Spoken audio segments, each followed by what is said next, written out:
Oh, I pushed the button. I didn't even consciously intend that. Yeah. So it's 2:19 in the afternoon, and we're sitting out back of our home, the closest thing to a home we've had in a while, at the Hampton Inn. I think this is our third night there. It's been quite a morning. We went and confronted the spot where Pepe died 2 days ago. There's a video already up about that big field out there. Went and got my Mexico telephone service, which is almost in place. Almost in place. Can you see Magic's little ear sticking out there? Magic choosing to lay in the sun, which he does sometimes. And then he'll move to the shade. But boy, talk about being betwixt and between. We're halfway between two lives and two cultures, because at the Telcel, they first said I couldn't get phone service if I didn't have an address in Mexico. Then they said, well, actually, and I think all this was totally honest, it was real, and it was all being interpreted by lovely Andrea, just recent college grad, who just volunteered to play interpreter. She was a pip, amazing, charming. Her dad was waiting for her. She had come to the store with her parents.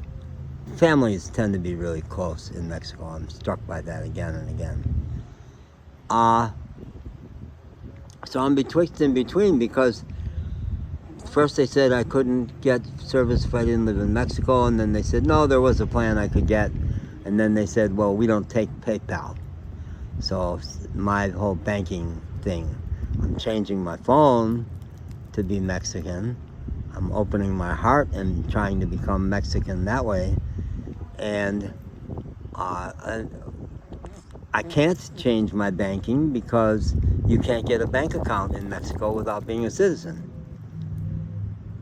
So it looked like another door closed, but as so often, it was not actually closed, because he said, I'm going to give you the chip. We'll put the little SIM card in your phone, but to get it activated, you could go to any OXXO store.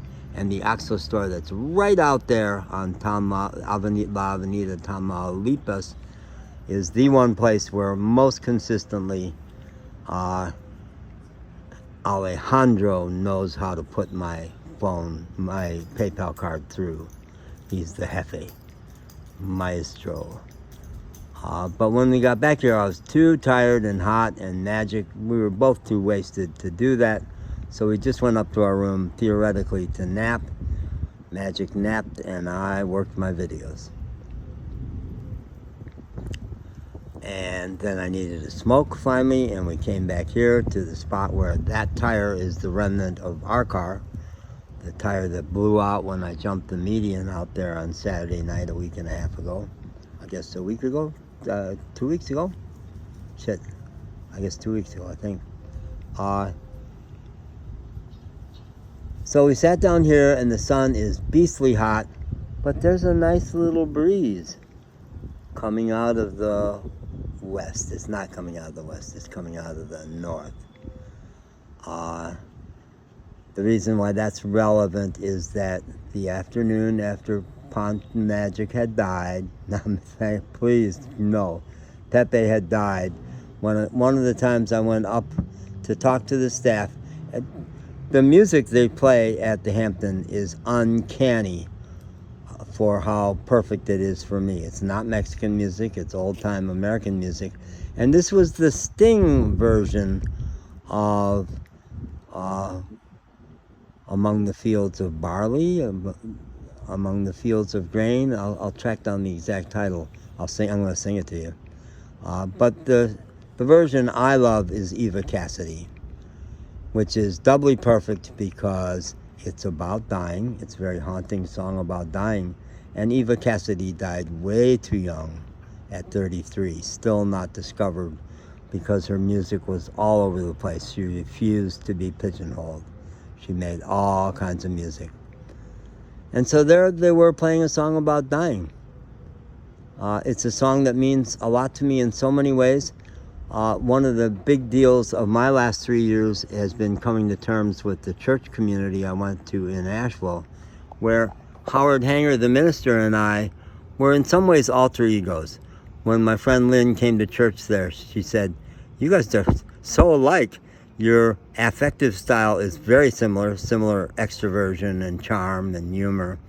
And you even look kind of alike, bald old guys about the same age, him about 3 years older than me.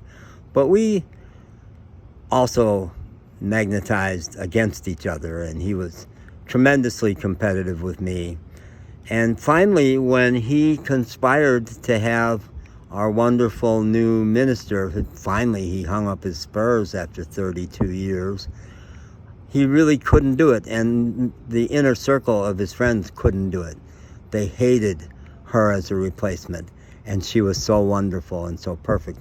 But they hated her especially, I think, because she was everything he was not. She was real while he was the ministerial persona. She was gritty and talked about her sex life and showed her anger, whereas he was polished. And they fired her after 6 months. And I led the charge because I had said to her, "Amy, you are not my teacher, but your music is. Your muse." And she said, "Mine too. I don't know where that music comes from." And I'll put a link to Amy Steinberg. You need to know her music. It's so positive and real and raw and beautiful and danceable. So I led the charge, and I also got mixed in. I stumbled on the plot to kill her off. And that's all told. Well, it's all told on Facebook, where I don't go anymore. I'll have to do something about getting it over here.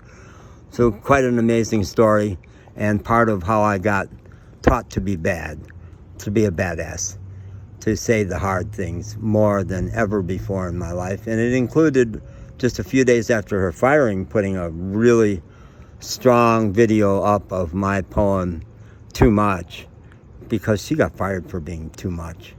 And I've been wounded a lot in my life for being too much, including getting branded with a psychiatric label for being too much. So I identified with her in so many ways. And so I expressed my anger there and accused the staff of firing her for being too much. And then a year later, when the emaciated little group that was left still was congratulating themselves on how great they were, I came back around and put that video up again and did some more.